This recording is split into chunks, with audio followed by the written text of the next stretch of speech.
I was instantly engaged. I was addicted. This was like my Bible. Like this was something I needed to know, and I needed to understand everything about how is this possible, right?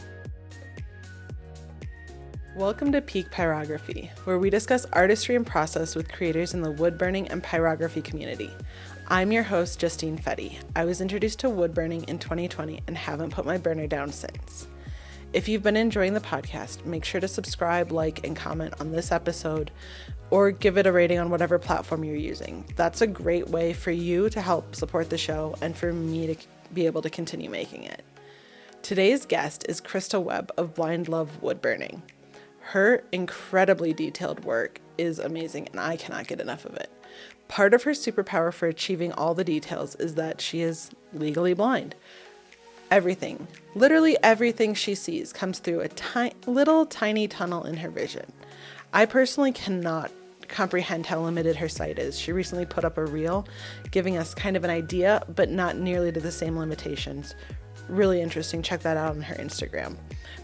Even with that limitation, she still makes some intricate, detailed, and jaw-dropping pieces.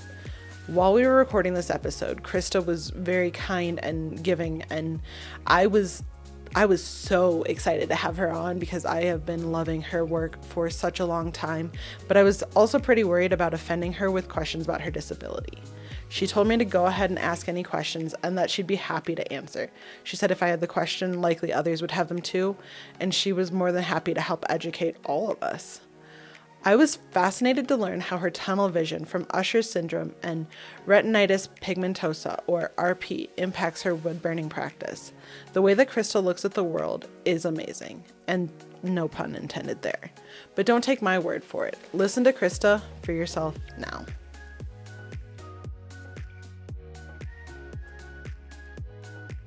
Hi, Krista. Welcome to Peak Pyrography. I'm excited to have you on today. Hi there. I'm happy to be here. Where are you coming here from today? I'm here in Denton, Texas, which is just outside of Dallas-Fort Worth. I've been here for about maybe 6 years, but my home is in Washington State, and Okay. we often visit there maybe 2 or 3 times a year. Nice to get back home, and I'm assuming a little bit more wet up in Washington than dry in Texas. Yes, and the beautiful mountains and just great hiking terrains, and it's just great to connect with my family over there too. Absolutely. How's everything going for you today? Everything is good. Just working on some custom woodburn orders. Is that mostly what you do these days? Yes, that's what I do to keep me busy while the kids are at school. That's when I'll come in my studio and do some wood burning, and I love it. Are you doing a lot of customs right now? Well, I guess it's a matter of perspective what you mean by a lot. Sure. But it keeps me busy daily, but not in the sense where I'm overwhelmed. So I make sure to spread out my orders. So that it's not stressful, so it's something you can still enjoy. Absolutely. Yeah. What got you started in wood burning? So let's see, what year are we in? We're in 2023. Yep. And it started back in 2019, September of 2019. That was the year where we got the A-frame camper, the pop-up camper. And I explained to people the A-frame camper is pop-up camper, but it's all hard sides. And we love to go camping as a family. And one day in the workshop, I came across this box of wood scraps. And there was this one that looked like my A-frame camper. And I wanted to do more to it, and that could be our little decor in our little A-frame camper, right? And this was like the summer before I started getting into wood burning, right? And I asked my husband, like, hey, he had this cheap wood burn pen where it has no temperature gauge, right? And he had used it for this one little project. And I asked him, hey, can you wood burn little windows and door frame on this A-frame camper? And it seems easy to do, right? And I asked him, can you do it? It shouldn't take that long, right? But he was really busy because he's always doing projects around the house, right? Sure. And so he challenged me, like, here, why don't you go ahead and give it a try? Go ahead and try it. I'm like, okay. So I get this wood burn pen, plug it in, and I guess I didn't realize with this pen, it takes probably at least 5 minutes to warm up. And once I tried it out, trying to do the little squares on the A-frame camper, on the wooden piece, it was so choppy. It was very disappointing. I was like, I don't understand. Like, why does it look bad, right? And the curious person that I am, I go on social media.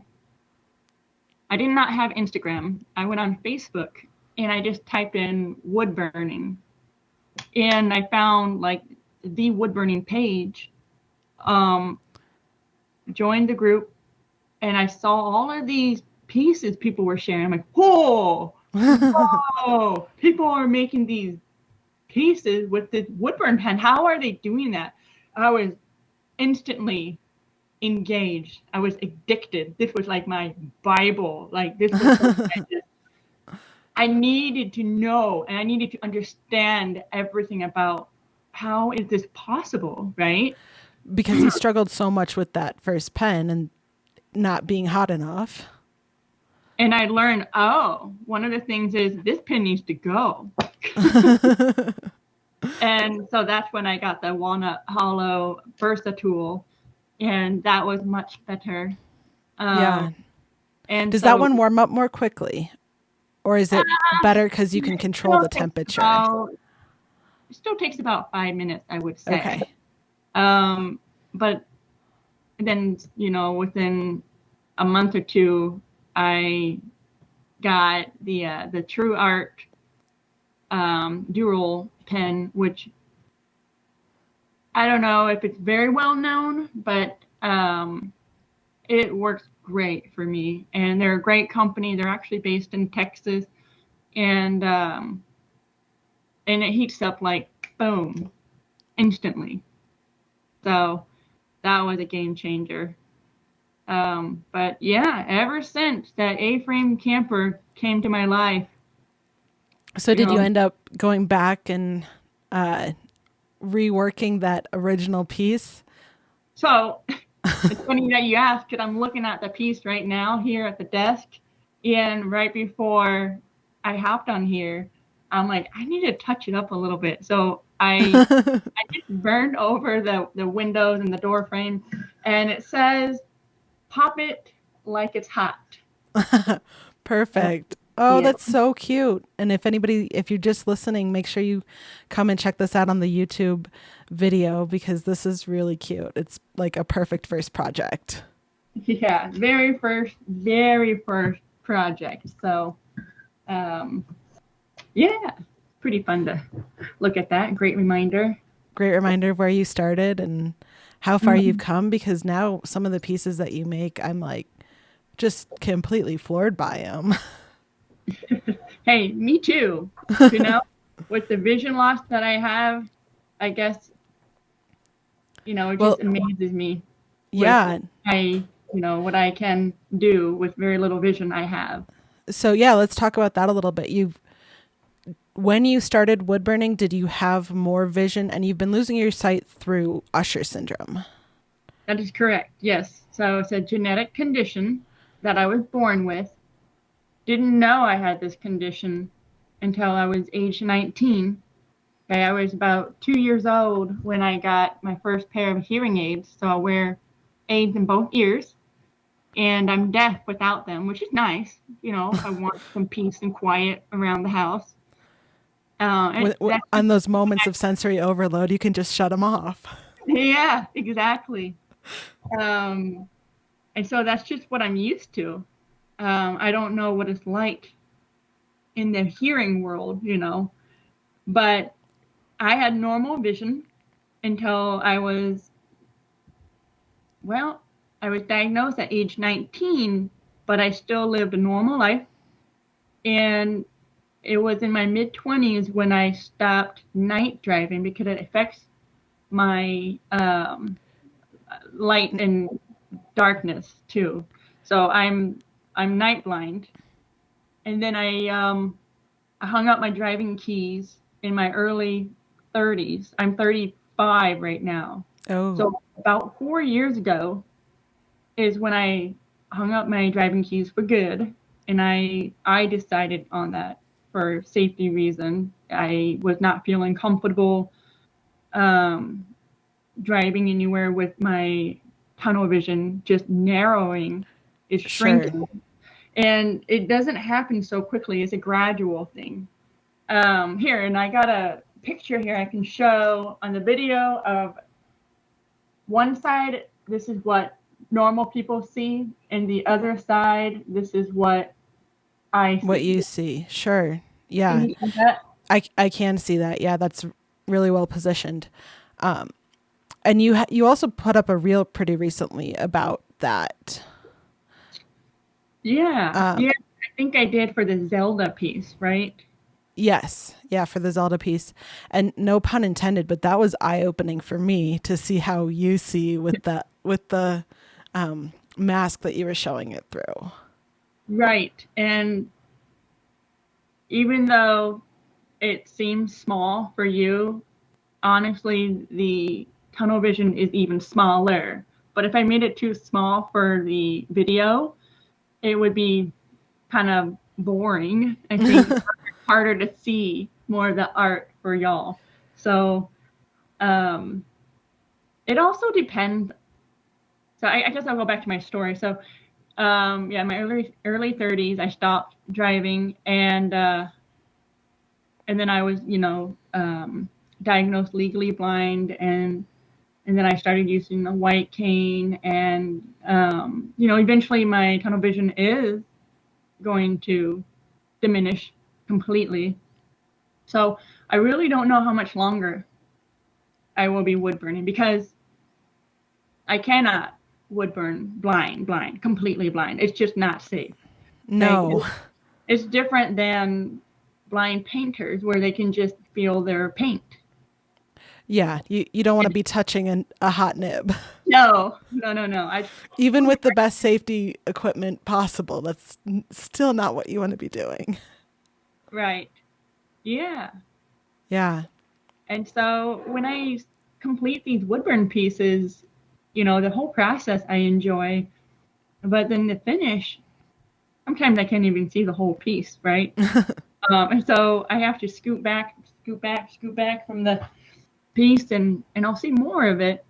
But my secret trick to that is my phone camera automatically shrinks the overall image. And so when I just look at my camera, that's when I can see the overall piece. I'm like, whoa, that looks Whoa, I just did all that. Yeah. That actually looks all right, Well, and I imagine that helps when it comes to like getting into some of the really detailed stuff. There has to be times that the tunnel vision and all you can see is that little fine detail. Right. But when you're trying to look at the full picture and see everything all put together, that's got to be a bit frustrating. Yeah. What I tell people is kind of like looking through two drinking straws. So imagine having two drinking straws and just doing a ton of scanning, a bunch of puzzle pieces you're trying to put together. Yeah. So it's a lot of work. It's exhausting for my eyes, I bet. And for your brain to like process all of that. Yeah. Yeah. And fit all those pieces together. Mm-hmm. Yeah. Well, and some of the pieces, I remember one piece that you made a couple months ago with like raindrops and reflections of mountains, and Right.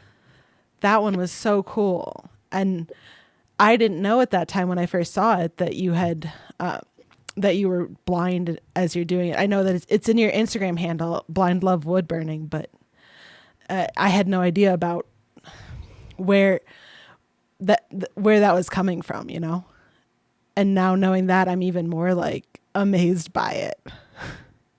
Yeah, no, it's great. I love that, people, if they like my Woodburn piece because they like it, that's great. It's definitely reaffirming for me when they say they like it because they like it, not because I, am legally blind. Right. But It's not pity likes, that's for sure. You are a right, very yeah, talented artist. yeah, that's what I mean. Yeah. Yeah, you're very talented, and I love to see every time you've got a new post up. That's always great.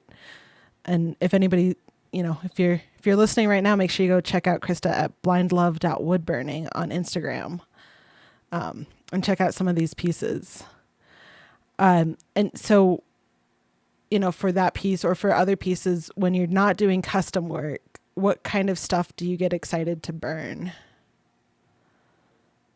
That's a good question. Lately, I've really been into ASL and Braille, incorporating American Sign Language and or Braille. Braille are raised dots for the blind, mostly for blind people, for reading and whatnot. But since I'm wood burning Braille, obviously the dots are not raised; they are dented. I could be creative and add puff paint or something if I really wanted to get creative with the Braille. But yeah, no, I've just been having fun, just trying to add some diversity with my woodburn pieces and something more relatable to me. Well, and you're so good at hands. Hands are such a like downfall for me as an artist. Hands are like terrifying. Well, it's funny. I used to do a lot of drawing back in, I want to say, middle school, and hands were one of my things. I love to draw sign language, and I would make sign language, like if I had a friend or I met a new friend, I would spell out their name in sign language with like a pen and just give it to them. Oh, fun. So And that way, so are you fluent in sign language? so Is that the right? I'm not currently fluent because I don't use it on a daily basis, but I went to a deaf and hard of hearing school at age 3 up to middle school. So probably for a good 10 years, where we had to use sign language every day. So, and then keeping in touch with some of my deaf friends after that, I did some signing, but then got married, moved away, don't really have very many, deaf friends locally. And Sure. I mean, it's like studying any other language in high school. You get really good at it in high school, and then you move away and you're like, exactly. Like I'd if be you don't fine use if it you every dropped me day, in a community that used this language.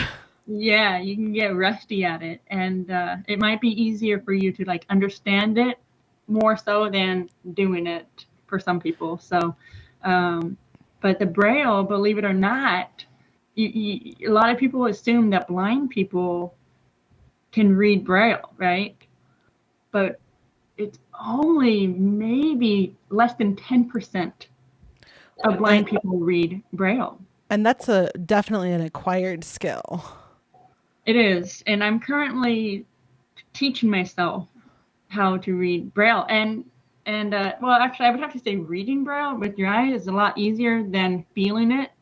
And I'm blaming my wood burning because the pen gets hot, right? And because it's so hot, I think it's affected my Sensitivity. my sensitivity on my fingers, and so that makes it harder to feel the little tiny raised Braille. So you got to just start reading with your pinky.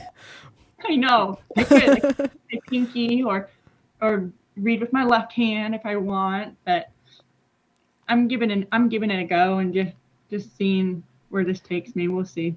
Yeah. So I started on the train of thought, but didn't finish it. As you're losing your sight, how quickly is that going? Like, does it feel like there's a ticking time bomb, that just one day you'll wake up and it could be tomorrow and you won't be able to see it anymore? It's a very scary process, scary thought to think about. It varies for anybody who has Usher syndrome. And just to clarify, Usher syndrome is retinitis pigmentosa. That's the vision loss and hearing loss. Okay. So retinitis pigmentosa, you might meet somebody else who has just RP. That's the retinitis pigmentosa. But they don't have the package deal is what I tell people. I got the package deal. Oh, the lucky you. And hearing loss. And so it varies from one person to another. Somebody who has RP could have lost all their vision at age 20 versus 70. It's just different, and we don't have answers. There's no cure. So I really, really, really try not to think about, oh, what if sure. because that's when can send you spiraling. That's when depression comes around and, life sucks sort of a thing. And so I really just gotta look at the glass half full and just be grateful for what I can see and the thing that I can do. Sure. Yeah. That is a great way to look at, for everybody, that's a great way to look at life. What can I do? Not right. What can't I do? Yeah. Yeah. That's cool. So did we get to the answer of what you get excited about burning when it's up to you and not a custom? Yeah. Well, I get excited when the piece is completed, right? Just any piece. Yeah, the finished piece. Like, I enjoy the process, but the finished piece is like the finale, like the, oh, whoa, And the other thing that gets me excited is hearing from the customers' feedback.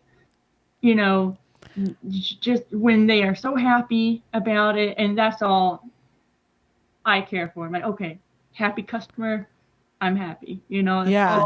And that's one of the main reasons why I'm okay doing customs is I want to put a joy, I want to put a smile on their face. I want them to be happy, And if my wood burning does that, check. I'm doing what I'm wanting to do. That's amazing. Yeah. And that is great. So how do you get customs? Do people reach out on Instagram, or do people reach out on, how do they find you? Yeah. So I started off with, so when I started wood burning September 2019, I joined the Instagram world in 2020 to just like show my wood burn stuff. Right. It's a great way to find other wood burners for sure. Well, I just wanted to have like a diary, just like a place to store my wood burns, not necessarily to like show off my stuff, right? I had no knowledge how to work Instagram. I was like this, I was clueless. And that's when it's an easy way to say, hey, you want to see what I did? Go look at my Instagram page. I guess. And then, people were following me, and I was like, wow, people actually. And I still remember hitting 100 people. Like, 100 people. Whoa. And I was just mind blown. And so I mostly was selling on my personal Facebook page with family and friends. And then, I went on that wood burning Facebook page, right? And that's when I said, hey, I just joined the Instagram world. If you have Instagram, let me know. I'll follow you. You know who the first person who responded? I bet you know her. Was it Rachel? No, No? no. It was Megan at Happy Camper Happy Camper Casey. Casey. Yeah. Yes. And she's the first person that followed me and followed her. And yeah, she's one of the greatest accounts to follow. Yeah. And then I just started selling on Instagram. Oh, you know what it was? It was when Rachel would have these, what is it called? She would. The like burnt challenges? No, not the burnt challenges. There would be like 2 or 3 days where everybody posts their stuff they want to sell. Oh, yes. The craft fair or something. Oh, yeah, the craft fair. Yeah. Yes. And then I just started like doing wood burns that I wanted to wood burn, not to burn what people wanted, right? Then people started messaging me saying, hey, I want that piece. Oh, cool. And so. And were they pieces that you were like, yes, please, I'm ready, I'm happy to sell this? Or were they pieces that you're like, not quite ready yet? Most of the time I'm like, oh, I made it for me, but okay. I guess if you want to give me money for it. Sure. Right. Yeah. Yeah. So that you started selling on Facebook and Instagram and just kind of as people loved stuff. Mostly sell my stuff. People just reach out on Instagram. I used to sell on Etsy, and then I just, started reading from other Instagram people. They started boycotting Etsy, and I figured I would join the bandwagon, and I was okay with it, just because I guess Etsy Etsy takes a pretty big chunk out of what creators make. Yeah, I guess it just wasn't fair, for the smaller businesses and whatnot, and I was okay with it. Like, you know what, I'll do it too. Why not? Sure. Yeah. So when you're creating, what you said you use the True Art dual pen, and what other is that your primary burner? What other tools do you use? So I mostly use the True Art dual pen, and I've had that for maybe like 3 years, going strong. There's been one time, I have a story to share if you want to hear it. I love to hear all the stories. Okay. So I had my lovely handheld torch, right? And I was torching one of my wood burn pieces, and I set my torch down on my desk, but I left the lock on, so it didn't turn off. So the flame was apparently still going, right? Oh no. I'm scared of where this is going. All of a sudden the alarm's going off, like the smoke alarm, like what? And my husband was at work. It was I think he was at work, and my boys were at home, and they know the protocols, they practice this at school. And so I said, yeah, just go. We were all upstairs, and said, yeah, just go outside. I was all calm.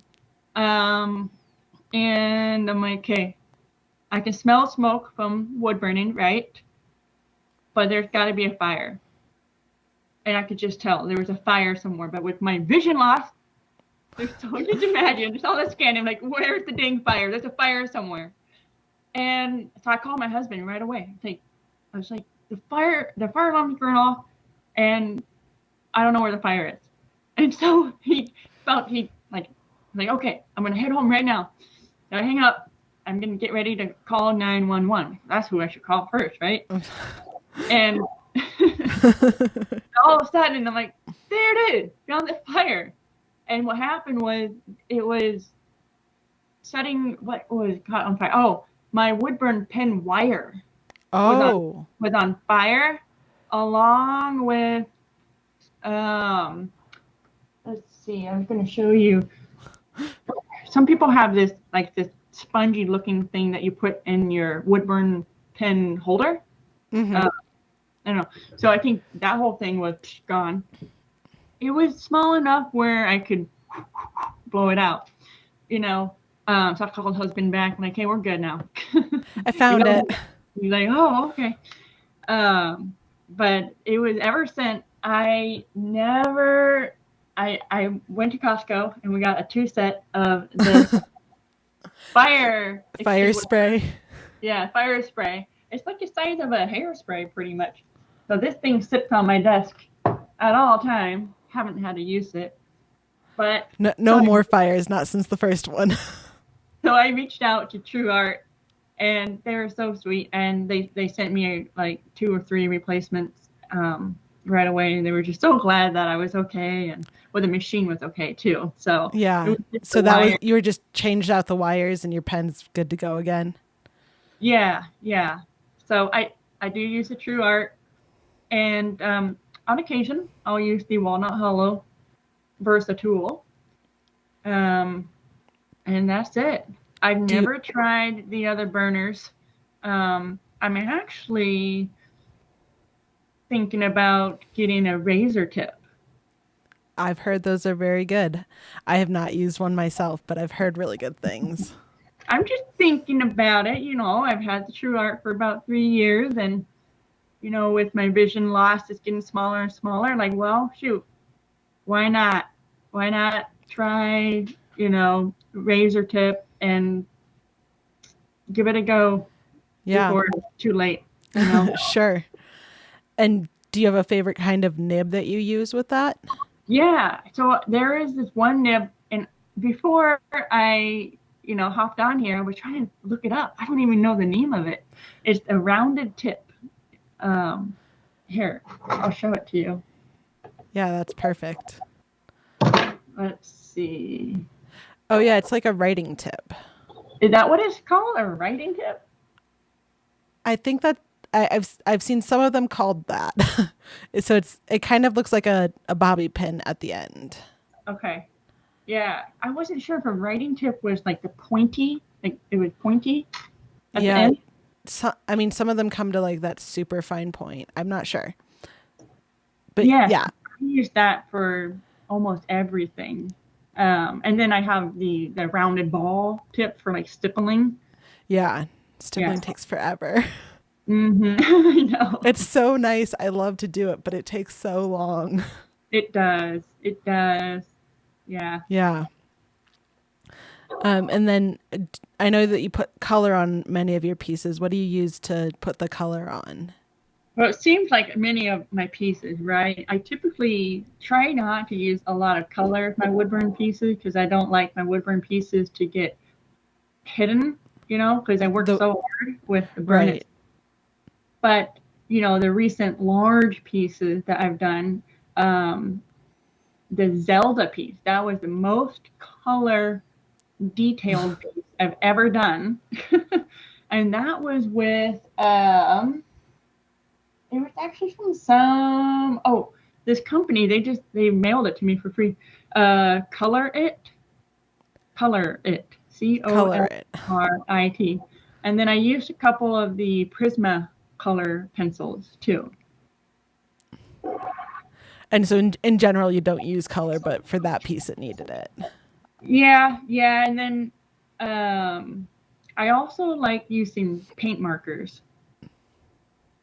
Like acrylic paint markers and... yeah, I think so. Like I said, I don't really use it a whole lot. Right. And we touched on it a little bit, but for safety, so that there are no more fires, you've got your fire spray. Is there anything else you use for safety when you're wood burning? Yes, I do wear an RZ mask, and I wear these fingertips. They come with 3 finger gloves that you can buy on Amazon because my woodburn pen gets so dang hot, especially if I have it all the way up. Yep. Do you like to burn with it all the way up? I do, just because I like to do deep burn because I want the piece to last as long as possible, and I'm understanding that wood burns don't last forever. They They fade fade over. in the sun or fade Yeah, just in general, but even quicker in the sun. right. And I know like the first year or two of my wood burning times, I didn't burn deep. It was a lot lighter. So, I made a lot of pieces for my family. I've snatched those back and I'm like, I'm taking those back and I'm going to burn over those because that's not good looking. I need to darken those. Yeah. That's So like I you just do. touched up your A-frame. Yes. Yeah. Yeah. And that wasn't even protected with a, um, you know, poly or urethane or anything. It was stained. That's it. But still. RZ mask. Sometimes I'll crack open the windows. I have the fan on, door open. Um, and I use my fume extractor that sits on my desk. Pull Um, that smoke away. yes, yeah, it's called Koto, Kotto. Um, I love it. It's great. Yeah, and those are really nice to kind of pull that smoke away from you and just get it distributed somewhere other than your lungs. And it's satisfying watching the smoke just go in one area. It's not like random. Because if you don't have it on, then I see, oh, it's coming toward my face. I need to turn the fume extractor on. Then it'll just suck it up, and you can tell it's doing its job. And Yeah. it's a pretty small fan. It's probably what 4 or 5 inches tall and wide, so not too big. Yeah, and then what kind of woods do you like to burn on? I like the walnut hollow basswood. Oh, classic, always a good one. Well, yes, yes, yes. It, Yeah. it it's classic for a reason. Well, it's clean and there's not a whole lot of grain like pine. Um, I don't know. And I just, appreciate Walnut Hollow. They've done some giveaways and I'm just, I won, a giveaway from them before with a whole box full of goodies. And, I just really appreciate them a lot. Just, they're really involved with the Woodburn Corner, um, community. Yeah, they sure are, and a lot of support for the wood burning Hmm. community in general. Yes. Um, I also enjoy poplar wood. So that big Zelda piece that I was speaking of, that was on poplar wood. As also my very recent one, the American Gothic one, Yep. that was poplar wood. And do Uh, you get the poplar wood locally there in Texas? no, got it at Home Depot. Okay, sure. And so, yeah, my husband, he runs it through the planer, cuts the wood into pieces for me, glues it and all, and then I do the sanding. And if I want Sanding to, for ages. What do you sand it down to? yeah, yeah, I don't mind the sanding. I kind of enjoy it. 'Cause that's something I can just feel. I can feel. I don't need to like watch my sanding work. I can feel Sure. it. Um, That's probably the best way to do it too, because then you're like, oh, there's a rough spot over here. We got it over here. yes, yeah, yeah. And sometimes I'll have my husband. He'll make a frame, so he'll get some molding, and then I'll torch the molding part, and we'll put it with the piece. So then it's custom. It fits the piece every time. You're not trying to like force your piece to fit into an 8x12. Yeah, yeah. So yeah, poplar and basswood, my favorite wood. Um, cedar is nice. I love the smell of cedar. I I haven't. I don't think I've burned on cedar. So is it more like basswood and It's soft, very it's soft. soft? Okay. Hmm. So burns real easily. Oh yeah, Yeah. yeah. You get those deep lines without trying too hard.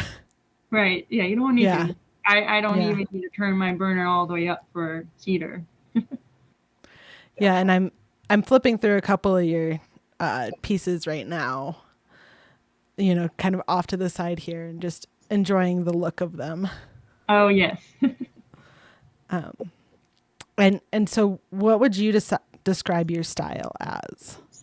So that's a tricky question because I think I'm all over the place. Although I can tell you, I definitely don't do portraits. That's not my thing. And that is okay. And if I try, I'm just too stressed. Like I don't enjoy the process. So I just tell people no portraits. And I love, it's fantastic when an artist knows what they will and even more what they won't do. Mm-hmm. I can do all kinds of stuff for you, but do not ask me for that portrait. Exactly. If you want a portrait, I can point you over to my friends over here who there you go. Who can do that. Yeah. Yep, absolutely. Mm-hmm. So what's happening in the background when you're creating, when you're wood burning? Is it just you and the burn? Yeah. I'll listen to your podcast. Yes, thank you. I enjoy listening to other podcasts. I like listening to A Way with Words podcast. It's really enjoyable if you enjoy where words and phrases come from. So deep dives into where they come from. Yeah. It's these two people, they're word nerds and they know everything, or if not, they've done their research and they'll tell you, oh yeah, this word or this phrase is from the 1900s or the 1800s, and because they'll find like proof it was actually in this newspaper from this time era. And that's neat.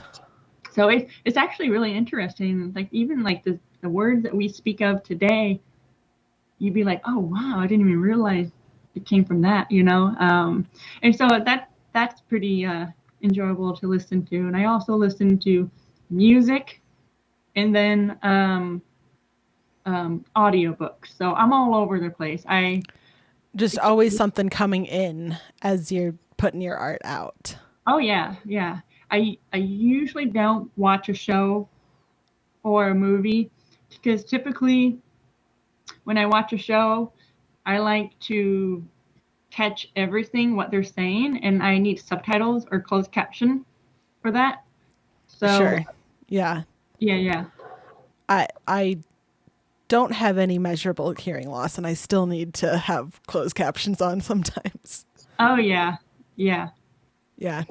We have them on all the time. Hey, it's great. I think it's becoming more of a normal thing nowadays. People are multitasking, background noise is happening. So it's kind of becoming more normal to turn on the closed caption or the subtitle. Just catch it real quick. Oh, yep. Okay, I'm caught up. keep going now. Yeah. And then does Blindlove Woodburning keep you busy full time? I mean, you said that it keeps you busy when the kids are at school. Is this your... is it a side hustle? Is it your full-time gig? And I say that, but I know that you're a mom, so that's actually the full-time gig. Yes. Yeah, well, they are in school. They're 8 and 10, so they are in school all day. They're home, in the afternoons. And so while they're gone, sometimes I'll go on a walk with, my dog in the neighborhood. Really need to go back, start going to the gym, but who knows when that'll happen again. I'm still paying for the gym membership, but doesn't that always happen? That's how they get you. Yeah. So when I'm not doing, if I know there's not a whole lot of house chores or yard work, mostly I am here in my studio wood burning away. And I'm no procrastinator, so when I have an order to do, I get right to it. Get it done as fast as you can so you can enjoy the process and then move on to the next one without feeling that deadline breathing down your neck. Mm-hmm. Yeah, I just don't want to be stressed or worried. I don't want the customer to worry if they've lost their money, I want them to know that this order is happening, and so I'm usually on top of that. Yeah. Well, that's great. Let's take a real quick break here. Okay. And when we come back, we'll talk a little bit more about how you balance it all and get it all done. All right.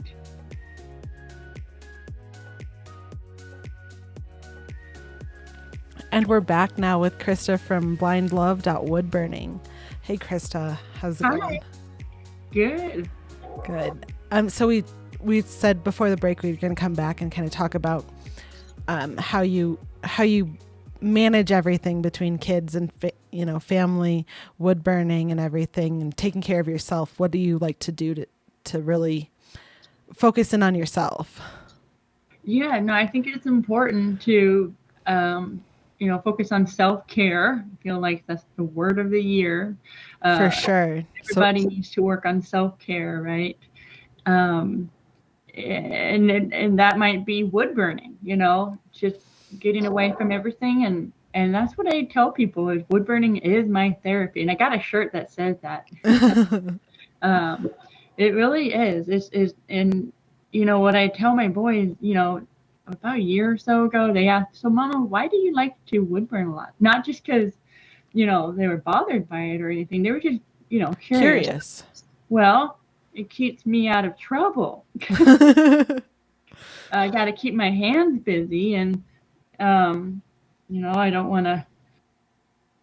If I don't keep myself busy, then who knows? I just. Yeah, if your hands aren't busy, your mind gets busy. Yeah, and just this is a healthy way for me to, have some me time and right and release and escape. Absolutely, yeah. So this is really, taking care of myself is doing wood burning. Also, going on walks. I like walking with my dog around the neighborhood. Sure. Yeah. Mm-hmm. Yep. Getting that outside time, fresh air. Right, but not much longer here in Texas. It gets so hot in the summertime, so got to move that walk to early morning instead of lunchtime. Oh yeah, yes. Sure. I've never lived that far south, so I've never experienced true southern summer. Right, yeah. I don't recommend it. So yeah, we usually try to leave in the summertime, travel in the summertime where we peace out, Texas. We'll be back later. Yeah, we'll be back once you cool down. Yeah. Yeah. Other than wood burning, what do you like to do to kind of unwind, relax, take a break, and taking walks? Right. I do enjoy watching shows, like my kind of shows, not the kind of shows that my husband really cares for, So I don't really watch a whole lot of TV, but, I do try to, catch up on some of the shows that I enjoy, like The Good Doctor or New Amsterdam or what's the other One in a Million? No, A Million Little Things. I enjoy those kind of TV shows. So, and then eating Reese's peanut butter cups. That's one great way for me to help relax. Amazing. Yeah. Yes. Delicious. Yes. For sure. And I'll take maybe a little cat nap here or there. Great. Those are all really good ways to kind of unwind and we've talked about a lot of other things. You were saying your outlook on life is to kind of always look for the positive, look for the things that you can do. Is that what you do on days that are harder? Are you able to still find those things that you can do? So yeah, on days that I'm just having that blah day, because I really think we all have those days, right? Absolutely. It happens to everyone. Because, if you're not, then you must be a robot, right? So you have to have the bad days to really appreciate the good ones.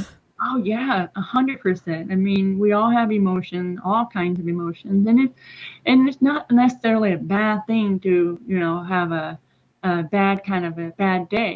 Just you know what, if you're gonna have a bad day, take it in and have a day off. And so, yeah, on those kind of days, I'll probably watch more than one episode of show I'm watching and watch 2 or 3 of those, or just cuddle with my dog, and he's my buddy.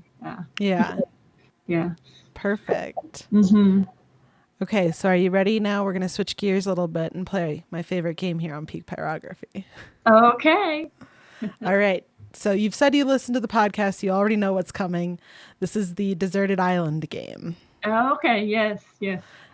So you're as a wood burning artist, you are left on a deserted island with one type of wood, one burner, one nib, and then one extra something. Okay. What are you left there with? What kind of wood to start? Wood. Basswood. Pen. The true art. Yep. The tip would be the rounded tip. That writing. Or the writing tip or whatever. Yeah. And what's the other one? Something extra. Oh, extra. Okay. So this one's going to be weird. It might get frowned upon, but there is a reason behind it. And it's my phone because of the camera on it. Okay, because it helps shrink the overall view. Now, if that doesn't count, then I'll give it to you. then my other thing would be solar panels, because how else am I going to be able to wood burn without a plug? Without power. Sure. Right? Sure. Yes. Perfect. Cool. Well, and then I want to jump over to shoutouts and community building. Who are 3 accounts that you think everybody should be following? And this can be, anybody from small businesses, other wood burners, big businesses, just kind of artists, non-artists, whoever you think is really provides value. Yeah. All right. Thinking about this. Okay. So the first one, I have to say Rachel at Woodburn Corner, because if it wasn't for her, I mean, maybe eventually it would have happened, but she is the reason why I got connected to the blind community. I mean, I had no idea how to work Instagram and didn't understand this whole hashtag stuff, right? And she had mentioned something about, blind artist or just connecting with the blind community. And so did you join Burn Club Plus and then you're having this conversation, or how did that connection come? It was after. So I didn't understand the whole, that's when I understood, I'm like, oh, wow. So I don't even need to use Instagram just for my woodburning stuff. This is also a great way for not just the woodburn community, but man, I could connect with other communities like the blind community and the deaf community. And that opened up a whole new world for me. And I have ever since met so many awesome people virtually, because of, just starting to use different hashtags and meeting, coming across other accounts. For using the same hashtags and. Yeah, and just coming across other, blind people, blind artists or deaf artists. I had no idea, because I feel like I needed to take a class how Instagram works, Yeah. Sure. Yeah. That's a cool connection. Yeah. And, Rachel, she's a great person if you, want to start a business, or if you need some motivation. And she's just, she's just a great human being. And I haven't met her in person yet, but I'm hoping. Not yet. It's coming soon. Yeah. So yes. So Rachel at Woodburn Corner. And then the second one would be, it's not quite known, and they're called Rare artists. So their hashtag or their handle is RARE.ARTIST. I think it's just Rare Artist, singular. And they're a nonprofit organization. And what they do, I guess, I just learned about them last year, is they gather artists all over and artists who have some sort of rare disease. And what I have, okay. what I have is Usher syndrome, and that falls in the rare disease category.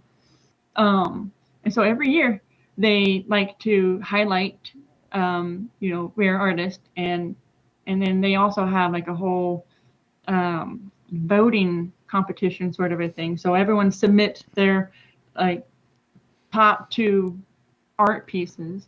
It gets voted, and then the top 10 that goes through gets invited to showcase their work on the Capitol Hill at Washington, D.C. Oh, cool. And all expenses, well, when I say all expenses, their flight gets paid for, and I think they get paid like $500. So I thought that was pretty cool that they get to highlight, people with sort of rare disease. Sure. That is really cool. People who've got talent to share with the world. So what a cool thing to do. Yeah. And the third one would be Two Blind Brothers, and that's spelled TWOBLINDBROTHER.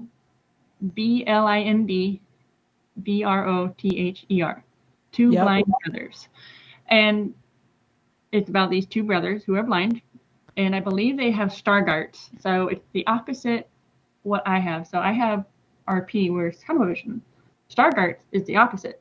So they lost the middle first. They let's see, they have peripheral only. They can't see the center. So it's the opposite. Yeah. And that sounds hard. It's different for sure. For sure. Both of them sound very hard. Okay, if I had to choose, I would want to choose what I have.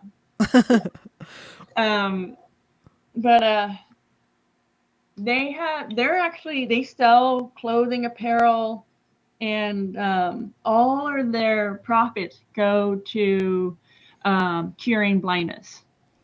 And they have awesome apparel, very soft shirts, socks, beanies, and they have this cool system where you can go on their website and you can shop blind in your that's cool. Your budget. So you can say, okay, I'm willing to spend say $15 to $30, but it'll be a surprise what it is.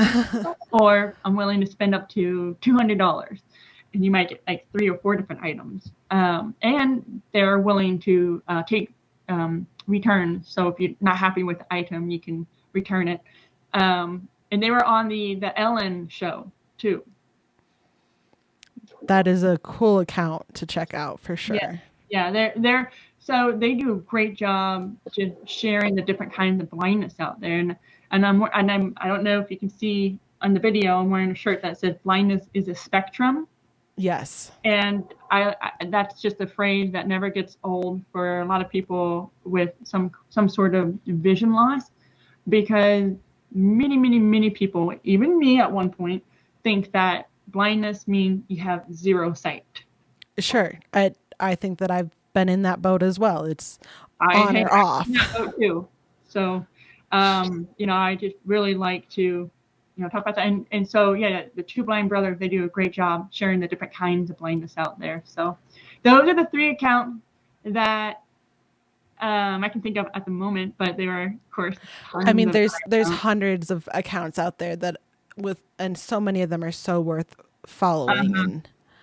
But I will definitely put links to those 3 accounts in the show notes and in the and link to those on Instagram when I post there too for this episode.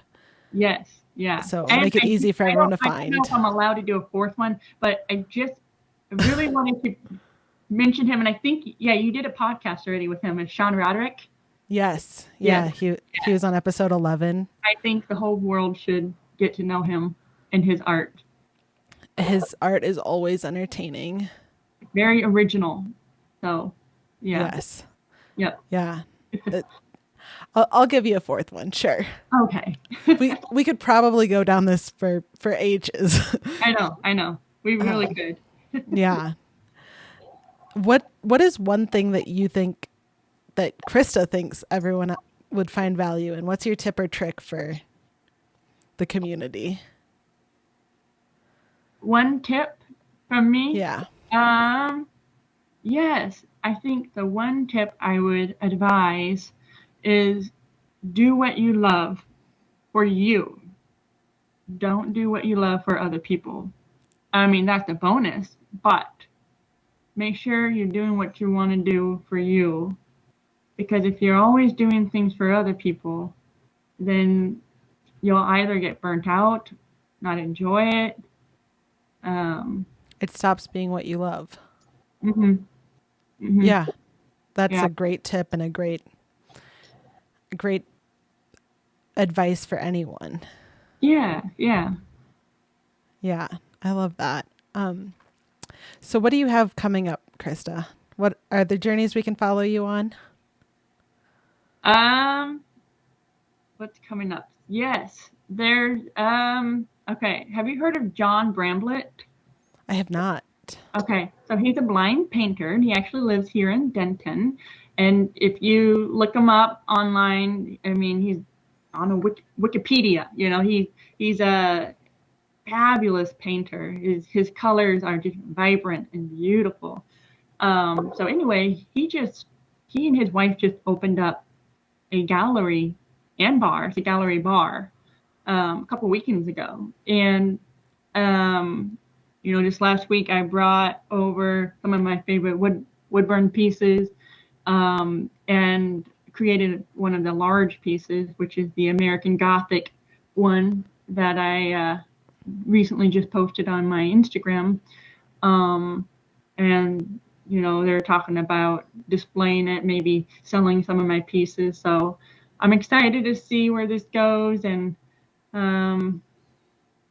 don't really have too much detail just yet, but I will be sure to update on my social media.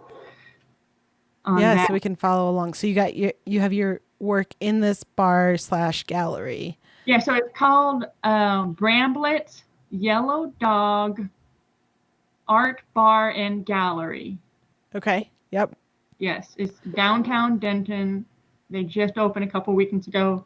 Awesome place. People can go, and they have a whole wall full of kits. So people want to, they can actually do some wood burning if they want, but mostly there's canvases, paint. They got tons of paint. You can do some painting on canvases, and like a sewing kit. So it's like a bar / maker space. Yes, totally.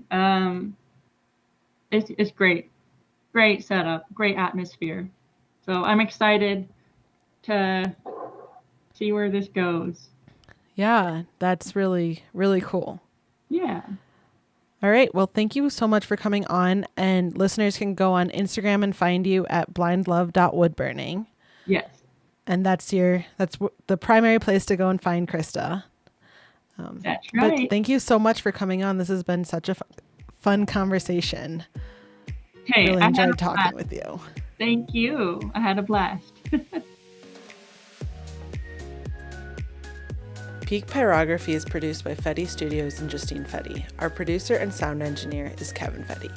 If you enjoyed today's episode, please like and subscribe on YouTube or wherever you get your podcasts. You can share comments on today's podcast or suggestions for the future on Instagram at Peak Pyro Podcast or via email at peakpyrography@gmail.com. That's PEAKPYROGRAPHY@gmail.com. Until next time, keep creating. I can't wait to see what you make next.